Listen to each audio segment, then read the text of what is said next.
Warning, this video contains spoilers for locations and characters in Elden Ring.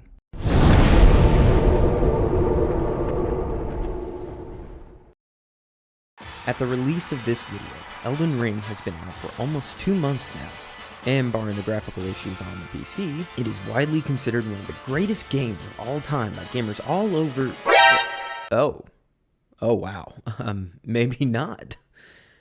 Okay, performance issues and frame rate, already said that's fair. There is a story, you just have to search for it a little bit, but I can understand why that's a little irritating. What?!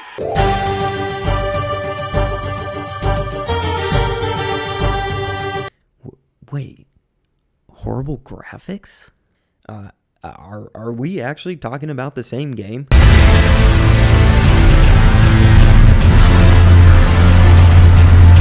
This video isn't actually about how good or bad Elden Ring is, but rather about a personal experience I had with a certain warrior jar. To be transparent, I used to think that Soulsborne games were only for the most masochistic, and I steered clear of them. It wasn't until one of my favorite game reviewers did a video on Dark Souls that I finally decided to give it a shot. And boy did I hate it. Blighttown was a rickety hellscape, the Ornstein and Smog fight was completely unfair, and I was ready to give up when I came to a pitch-black cave and had no form of light. But I didn't.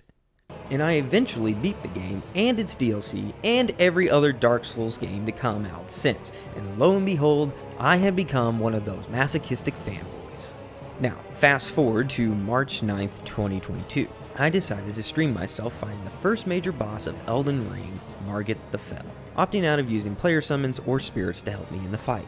And after over 2 hours of bashing my head against this gatekeeper, I bled out. I had to admit defeat in front of all 3 of the people watching me. Failure stings, but you don't need me to tell you that. And after ending the stream, I was hurting the rest of the day. The failure weighed heavy on my mind, and I stopped playing Elden Ring for a few days. If I wasn't good enough to beat the first boss solo, then I had no value, and had no business playing Soulsborne games anymore. To be clear, that was an extreme and stupid viewpoint, but it's honestly how I felt at the time. That's how much of a purist I was. It was a matter of pride, and failure had shattered it. But then I got back on my main playthrough, which was a pure strength melee build, and managed to defeat a duo boss of Crucible Knights without summons or spirits that 3 of my friends couldn't defeat while playing cooperatively. And that made me feel a lot better. After that, I started researching the boss to see if there was some strategy I was missing, and what I found was strategy after strategy saying the same thing. Use a summon partner and call spirits. There was even a Good Samaritan who regularly helped out other players with Margit. Putting aside the Good Samaritan, the summons and spirits were gameplay mechanics put in by the developers to help players defeat these difficult bosses. And even with them, some players were still having trouble defeating the boss. As for me, after taking some time to go out and get stronger, I came back and managed to defeat Margit the Fell without help twice. Now I'm sure some of you are wondering, what about the Sentient Warrior Jar from the title? Well, allow me to introduce you to Iron Fist Alexander. Hello? Anyone? Oh, my stars. I'm so happy to see you. I am Alexander, also known as the Iron Fist. And as you can see, I'm stuck here. Please, can you help me out of this? My thanks. 1,000 thanks. Just give me a good smack from the rear with something nice and big. And I'll pop clean out, I'm sure. Don't dally. No, there's no need to fret. I'm very well trained. Give it your all, I say.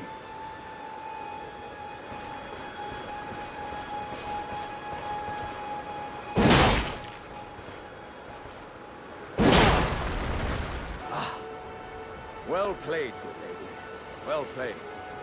Though that mighty wallop of yours almost spelt the end of me. Ah. Well, I'm out now, and that's what counts. Once again, the pleasure is mine. I am the warrior jar known as Alexander. Iron Fist Alexander, in fact. I journey to the east, where I intend to further my education in the ways of war. And beyond these lands lie the scarlet, rot-blighted Caelid Wilds. And upon their southern edge is Redmane Castle, in which a festival of combat is being held. I'd heard whispers of such festivities before. Doesn't the notion set your breast aflutter? In my opinion, with his jolly personality and brimming confidence, Alexander is Elden Ring's version of Solaire, or the extra thick Onion Knights of Katarina, and he immediately became one of my favorite characters in Elden Ring. Later on, the player can again encounter Alexander in a mine, and ultimately will find him at Redmane Castle, where the Festival of Combat is taking place. It is also here where players will be able to summon Alexander to help fight against General Radahn. Once the player has defeated Radahn, Alexander will be nearby sorting through the sand, and have this to say. Ah, hello there. It was a battle marvelously fought. You are well and truly a champion, friend. I, on the other hand, am nothing but a crock. One hit was all it took to crack me, and for my insides to come spilling out. After that, I hid like a coward. And as such, I can hardly stand to face one such as you. But don't you think I've given up just yet. As luck would have it, there's a veritable mountain of warriors' bodies right here. If I can just squeeze this bunch down inside me, I'll be a mighty warrior again in no time. And you know, the bodies found here are exceedingly fine. Who could expect any less from the very warriors who fought in the Shattering, the greatest of all wars? Just you wait and see, friend. I'll grow even stronger. Just you wait when next we meet. Kind of a dark thing he's doing, but he is a Sentient Warrior Jar after all. The next time players can encounter Alexander is near a tower where he has once again found himself stuck in a hole. And this time, the player will need to coat him in oil in order to free this extra thick boy. Alexander will thank the player and reward them again, and this time he'll mention how he came here to see his home again. If the player descends the cliff, they will find Alexander's village filled with other peaceful sentient jars, although the only one who will talk to the player is Alexander's nephew. Talking to him will reveal how Alexander left his village to pursue the life of a champion. He will also never return because the village belongs in his past. After progressing further, the player will find Alexander tempering his body in actual lava and give the player one of the best looking helmets in the game. Progressing further, players will find themselves up against a fire giant and be able to summon Alexander once again to help them fight, though they will not be able to talk to him afterwards. Instead, the final encounter with Alexander takes place on a secret platform in the crumbling Farum Azula.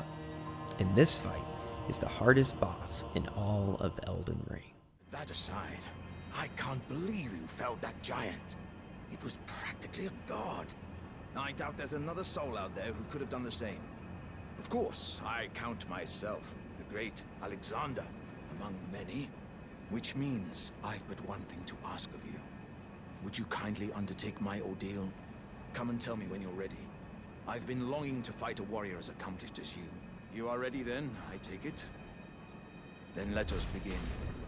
I am the great Jar Warrior. I am Alexander. Let me strength, O warriors. Let us become one.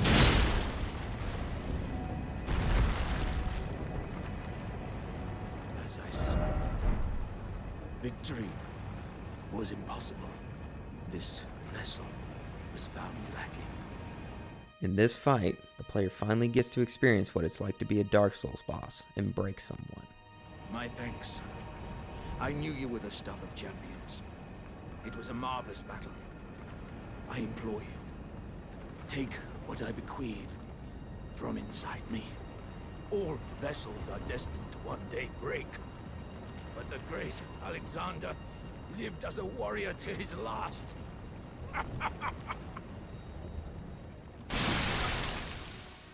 However, unlike the player, Alexander doesn't get a second chance. But the story doesn't end there. Players can take Alexander's innards back to his village and give them to his nephew.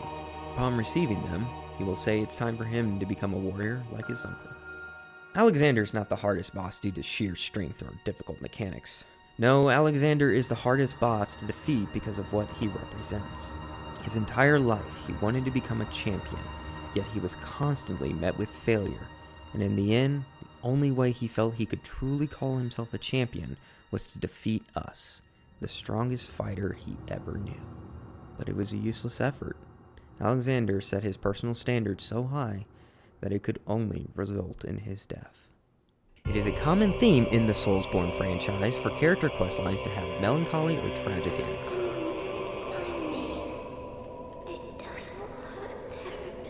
The other characters I compared Alexander to, Solaire and the Onion Knights, also meet with tragic fates. But Alexander's hit me especially hard because he felt like a mirror to players like me. Although it's just a video game, in Soulsborne games, I set my personal standards to defeat bosses without any help.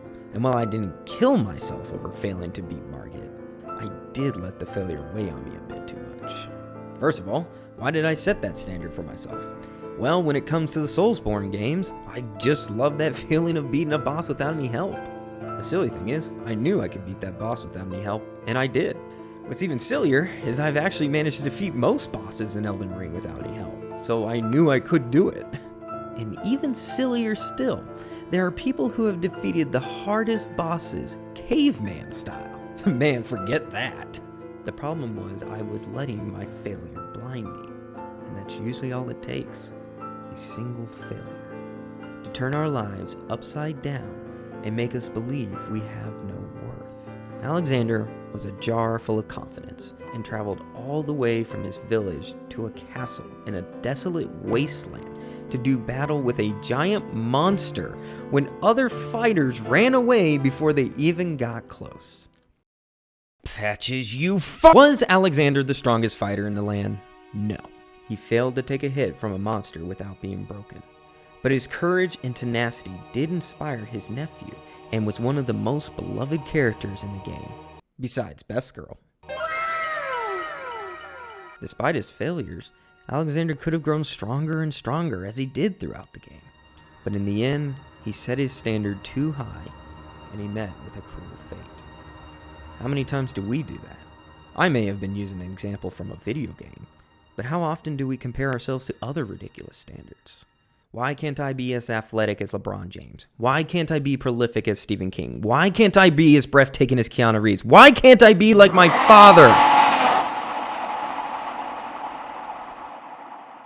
Why are you trying to be someone other than you? I, like other people, don't like the person I am sometimes. I didn't like the fact that I failed to beat that boss on my first attempt. And that may seem silly to beat myself up over. Don't get me wrong, it absolutely is. But take a moment to think about your own life.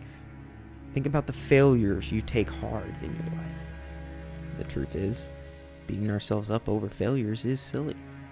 What we should do instead is take responsibility and learn from the failure in order to succeed next time.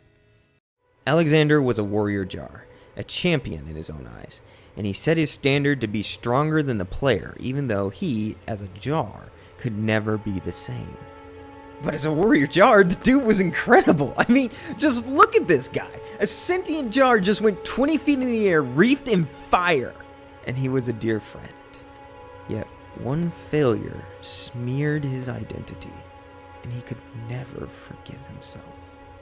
And that's exactly why we can't beat ourselves up so much. Just as our fingerprints are all different, so too are our identities. Comparing ourselves to other people and punishing ourselves when we don't measure up just doesn't make sense. It's our own personal experience, and no one else will understand what we're going through better than us.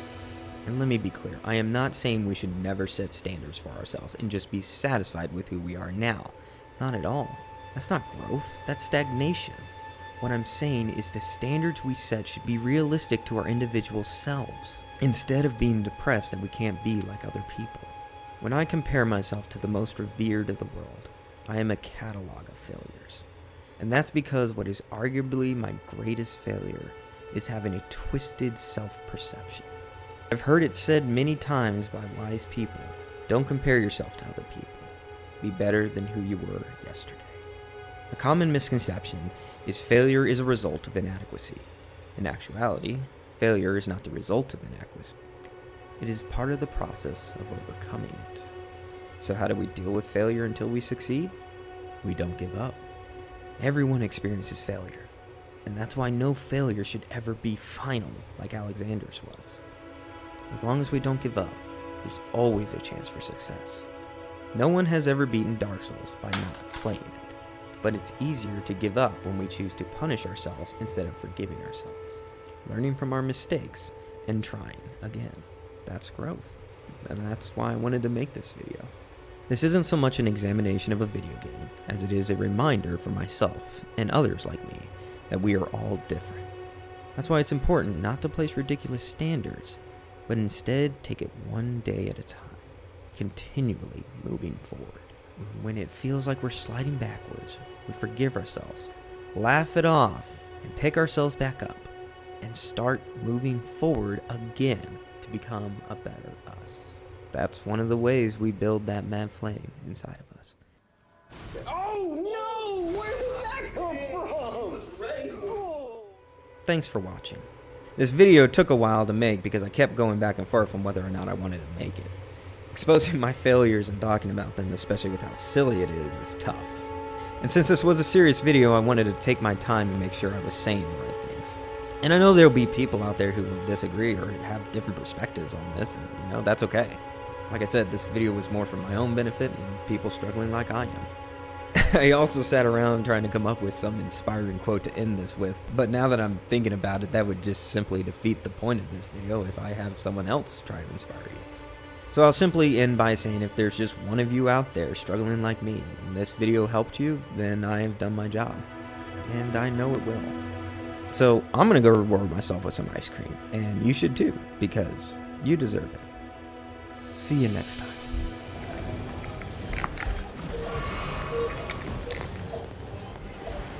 Wait, he just left? Oh no, he didn't leave, he's still here! Holy Run away!